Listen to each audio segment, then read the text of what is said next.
Haïkar, la disparition. Nicole Dubois disparut un jour de mai 1980, quelques semaines avant les épreuves du bac.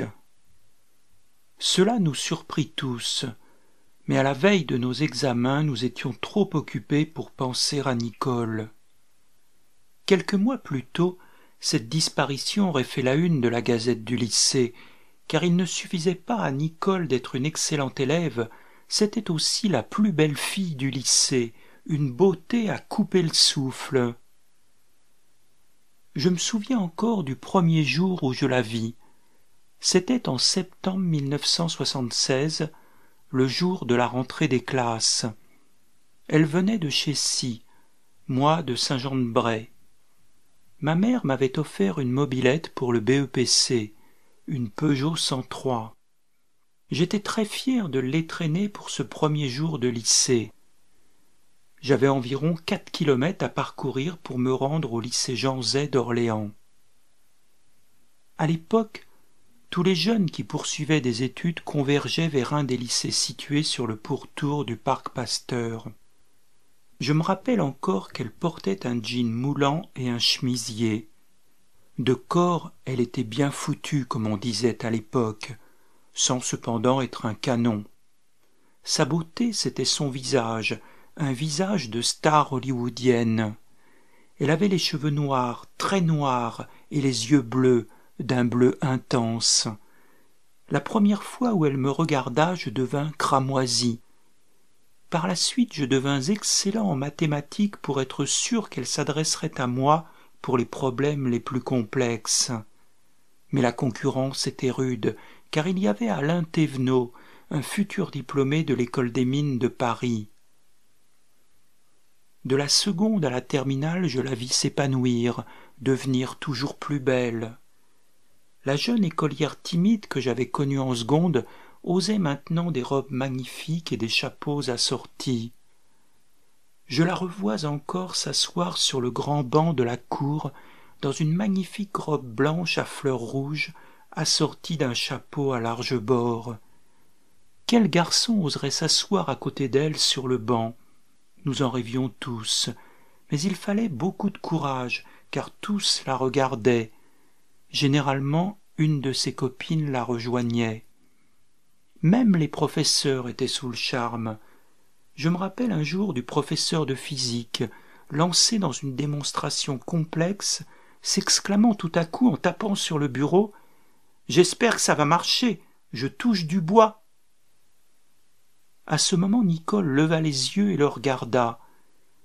Il devint aussi rouge qu'une tomate et se confondit en excuses. Nicole savait bien que le jeu de mots était involontaire et ne lui en voulut pas du tout. Quelquefois un garçon venait la chercher en moto à la sortie du lycée. Nous supposions que c'était son petit ami, bien que nous ne les ayons jamais vus s'embrasser. Il était plus âgé qu'elle et personne ne le connaissait. En y réfléchissant maintenant, bien des années plus tard, je me rends compte qu'au fond nous ne savions pas grand-chose d'elle. Nous adorions son image, mais ne la connaissions pas vraiment. Il faut dire que c'était une élève studieuse qui ne s'éternisait jamais au lycée après les cours. Des bruits couraient que ses parents étaient sévères et qu'elle n'était pas libre de sortir comme elle l'aurait voulu. Mais bon, les miens aussi étaient sévères et il fallait bien faire avec. Nous appartenions à une génération post-68arde qui réclamait les acquis de mai 68, mais dont les parents étaient pour la plupart trop vieux pour avoir fait mai 68. Ce n'était donc pas toujours simple. Quelques semaines avant sa disparition, alors que nous cherchions un coin tranquille pour pique-niquer sur les bords de la Loire, je l'aperçus dans une magnifique salopette verte. Toutes les couleurs lui allaient à ravir. Elle tourna la tête dans notre direction, mais je ne crois pas qu'elle me vit. Ma petite sœur s'exclama « Maman, c'est des gouines, je les ai vues s'embrasser !»« Où t'as appris ce mot-là ?» répondit mon père. « Bah, j'ai quand même 12 ans, je ne suis plus à la maternelle, » répliqua ma sœur, Allez, roule, ajouta ma mère. On va pas pique-niquer ici. Ma petite sœur avait raison. Moi aussi je les avais vus s'embrasser. J'avais aussi entendu ma sœur faire « Pouah, c'est dégueulasse !» Pour toutes ces raisons, je m'abstins de dire que je la connaissais. Au lycée non plus, je ne dis rien. Quelques semaines après le bac, alors que nous fêtions nos diplômes dans un troquet d'Orléans, nous parlâmes de Nicole. Une de ses amies prétendit qu'elle avait fugué avec son petit ami à Paris et qu'elle passerait son bac en septembre. Cela me surprit, mais je ne dis rien. Un autre élève prit la parole pour dire qu'il fallait une excuse valable pour être autorisé à le passer à la session de septembre. Un professeur qui s'était joint à nous confirma que sans raison majeure et justifiée, elle n'aurait pas l'accord du rectorat pour le passer à la session de remplacement. D'autres voix s'élevèrent pour dire qu'elle avait eu le trac, que les examens ce n'était vraiment pas son truc, et que depuis Pâques, elle s'était pas mal relâchée. Elle ne s'était pas sentie prête. Nous nous quittâmes finalement sur une note positive en nous accordant sur l'opinion de Gervais, le patron du troquet. « Allez, c'est pas la peine de vous en faire, elle reviendra bientôt. Et puis pour le bac, vous n'avez pas à vous inquiéter. Avec ses atouts, elle trouvera facilement un médecin pour lui faire un certificat. » Quelques jours plus tard, je partis en vacances avec un ami pour un grand tour de l'Italie. Je découvris Florence, Venise, Rome et quantité d'autres villes. Je découvris la peinture du Tintoret, celle de Véronèse et de bien d'autres. Je découvris les sculptures de Michel-Ange et le plafond de la Sixtine. Je vis le Jugement dernier et les fresques de Raphaël. En un mot, je découvris l'art. Je dois bien avouer que devant tant de splendeur, j'en avais un peu oublié Nicole, et ce, d'autant plus que mon ami avait passé un bac technique et ne la connaissait pas. Les vacances furent à peine achevées que je montai sur Paris à la recherche d'une chambre d'étudiant à un prix raisonnable. On m'avait prévenu qu'il me faudrait en visiter beaucoup, que c'était un vrai parcours du combattant. Je mis presque un mois à trouver une chambre. Le propriétaire me fit cadeau d'1 mois de loyer en échange de menus travaux de réfection qui m'occupèrent jusqu'au début des cours. Je n'avais pas la moindre nouvelle de Nicole. Peu après la rentrée, un ancien condisciple m'informa que Nicole avait passé son bac en septembre et qu'elle était maintenant en prépa médecine. Cela ne m'étonna pas vraiment, car je me rappelais l'avoir entendu dire qu'elle aimerait bien être médecin et travailler pour une ONG comme Médecins sans frontières ou Médecins du monde qui venait tout juste d'être créé. Un après-midi où le prof était absent, je me rendis dans le 6e arrondissement, rue de l'École de médecine.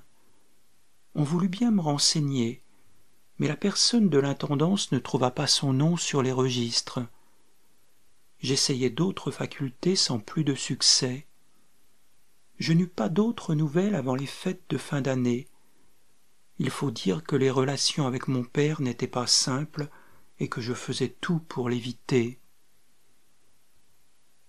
Un ami me confirma qu'elle était bien en première année de médecine et que c'était très dur, beaucoup ne passant pas en 2e année. Je lui demandai s'il savait au juste dans quel établissement elle était. Il n'en savait rien, et ne savait au fond pas grand-chose de plus que moi, puisque c'est de ma bouche qu'il apprit qu'elle n'était pas sur Paris. Quelques coups de téléphone à des copains ne m'apprirent rien de plus, ou plutôt m'étonnèrent, car la plupart me dirent qu'elle était étudiante en médecine à Paris. Après tout, je m'étais peut-être mal renseigné. À la fin de l'année scolaire, quelques anciens élèves du lycée Jean Zay se rendirent à Chécy pour avoir des nouvelles sûres. le père de Nicole les fit entrer, leur offrit à boire, avant de leur dire qu'elle avait abandonné ses études de médecine pour aller tenter sa chance à Hollywood. Un producteur l'avait repérée alors qu'elle jouait dans une pièce à la Cité internationale universitaire de Paris. Quelle déception pour moi qui ne l'avais pas su. J'aurais été la voir tous les soirs. Peu de temps après, je visitais la Cité internationale. J'eus un véritable coup de foudre pour cet endroit où toutes les architectures du monde semblaient s'être donné rendez-vous. Quel plaisir d'étudier en un tel lieu.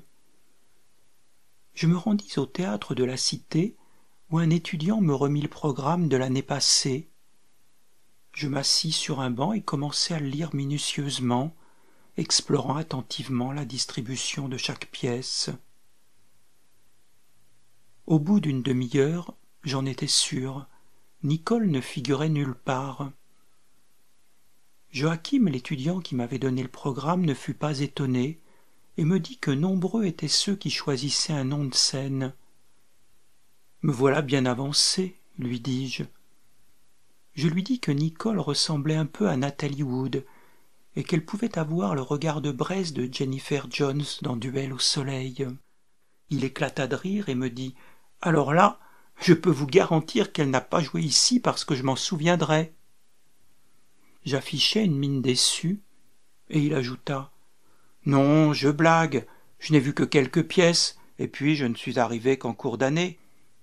Je suis vraiment désolé de ne pas pouvoir vous aider davantage. » Je tentai ma chance auprès de quelques personnes qui se trouvaient là, mais n'obtins rien de plus. Je pris un café à un distributeur de boissons et sortis dans le parc. Je m'arrêtai devant la maison du Brésil édifiée par Lucio Costa et Le Corbusier, puis devant la maison du Japon. J'avais remarqué sur le programme une pièce de kabuki jouée par des étudiants japonais. Quelque chose me gênait. Je n'arrivais pas à m'imaginer Nicole jouer sur une telle scène. Je la savais timide, très timide même, dès qu'il s'agissait de parler devant un public. Elle n'aimait pas le prof de maths qui l'envoyait au tableau dès qu'elle arborait de nouveaux habits. Lui aimait jouer les vieux donjons inoffensifs et se régaler des courbures de son corps, pendant qu'elle dessinait à la craie les courbes d'équations mathématiques. Je voulus en avoir le cœur net et appelai une de ses anciennes amies pour l'entretenir de cette soudaine passion pour le théâtre. Elle leva mes doutes en me disant que Nicole souhaitait depuis longtemps faire du théâtre, qu'une amie à elle avait justement réussi à vaincre sa timidité en montant sur les planches, et qu'elle espérait un semblable résultat. Des mois passèrent, et bientôt des années. Je me mariai et eus 2 enfants. De temps à autre, je regardais sur Internet si je ne voyais pas une Nicole Dubois. Je tapais Nicole Dubois médecin et lançais la recherche. Un ancien camarade de promotion qui un jour me vit faire s'exclama « Mais t'es idiot, tu ne la trouveras jamais en tapant son nom de jeune fille, tu n'as aucune chance. » Je ne répondis rien et le laissai croire que j'étais bien stupide. Il doit d'ailleurs toujours le croire. Mais à aucun moment je n'eus envie de lui révéler ce que je savais. À aucun moment je n'eus envie de lui donner les raisons qui me poussaient à croire qu'elle portait toujours son nom de jeune fille. Les premières années qui suivirent sa disparition, j'aimais aller au cinéma voir les films américains qui sortaient. C'était sans doute bien naïf de ma part, mais j'avais toujours gardé au cœur l'espoir de la voir apparaître sur l'écran. Je l'imaginais en Mata Hari des temps modernes, séduisant de hauts responsables américains pour le compte des soviétiques, ou dans un rôle aussi beau que celui que David Lean offrit à Julie Christie dans Le Docteur Zhivago. Avec du recul, je me rends compte que j'étais quand même bien naïf de croire qu'elle avait une chance de devenir une star hollywoodienne. Toutefois, je me rappelle très bien l'événement qui m'avait fait croire en ses chances. Je me trouvais à Berlin, chez un ami, et nous regardions à la télévision les Jeux olympiques de Séoul en 1988. C'est alors que je vis paraître à l'écran ma petite voisine, Karine Boucher, qui n'avait que 16 ans. Je n'en revenais pas. Ma petite voisine aux Jeux olympiques et dans une discipline on ne peut plus difficile, la gymnastique. Je la regardais, ébahi, exécuter son numéro à la poutre. Hier encore, je la voyais aller à l'école en faisant la roue, puis grimper à l'intérieur du tronc creux du gros arbre mort et sauter d'en haut. Cela m'avait toujours amusé de la voir aller à l'école en faisant la roue, mais d'ici là à imaginer qu'elle irait un jour aux Jeux olympiques, vous comprendrez aisément, je pense, qu'après cet événement, il n'y eut plus dans ma tête le moindre obstacle capable d'empêcher Nicole d'apparaître en star de cinéma.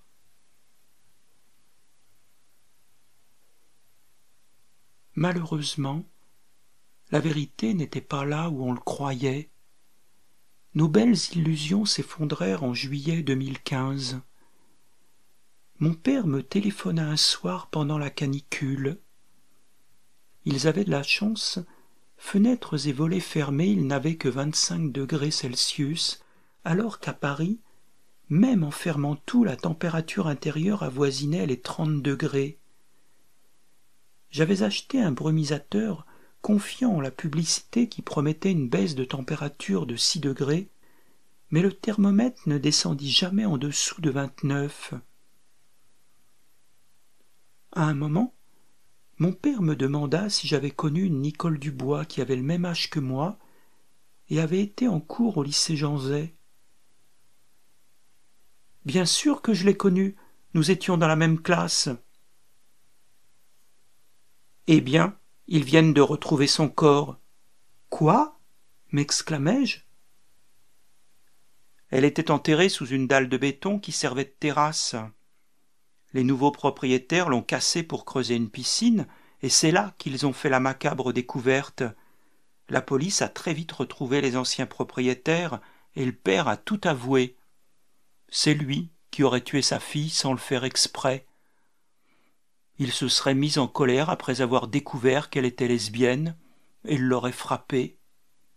En tombant, sa nuque aurait heurté le coin d'un meuble, et elle serait morte sur le coup. J'entendis ma mère parler. « Tu te rends compte ? Ils avaient raconté à tout le monde qu'elle vivait aux États-Unis, alors qu'elle était là, sous la terrasse, juste à côté d'eux. » Mon père m'entendit pleurer. Ma mère me dit « Pourquoi tu pleures ? Tu la connaissais ?»« Oui, maman, je la connaissais. »